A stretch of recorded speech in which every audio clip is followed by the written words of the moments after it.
Raise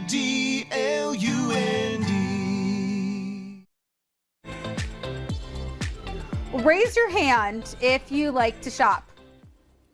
And raise your hand if you like to support local businesses. And raise your hand if you like to showcase unique treasures. And if you answered yes to any of these, then you are in luck. Yeah, and the City of Mason is putting on Antiques in April. This is your chance to experience all the antiques the town has to offer, all while having fun, and they have a lot. Check it out.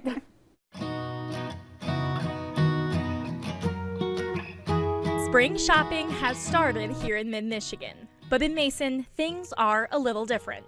Because in Mason, what's new is out and what's old is in for the whole month. It's a month-long event that we put on for the local antique stores. We have 8 stores, and they can be found inside our passport that we have. So what customers do is they come in, they get a passport, they travel around to each one of the antique stores, they get a stamp.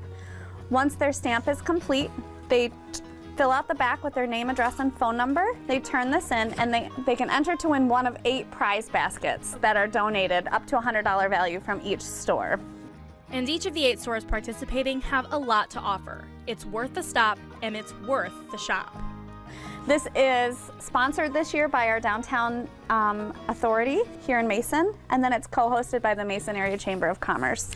We have 2 new ones this year, Vintage Venue, which is just down the street from us here at Maple Street Mall, and then we have Magpie Tales that's over behind Michigan Barnwooded Salvage in the old Doberman building.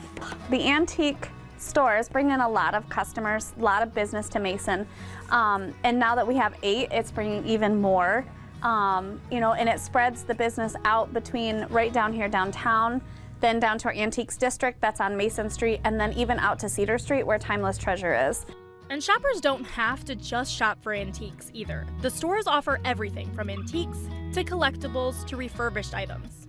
And you definitely don't have to be an antiquing expert to find something you love. There is a lot of collectors out there that have certain things that they come in here for, and they're always on the hunt for those things. A lot of the stores don't just have antiques, they have handmade, repurposed, upcycled, primitive things too. So we, all the antique stores I think hit a lot of different decor things or collectibles and stuff that people are looking for.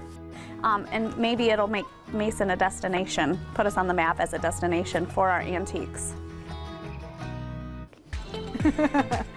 Lots of fun there. And coming up on Studio 10, we're heading to Barbell Fitness to check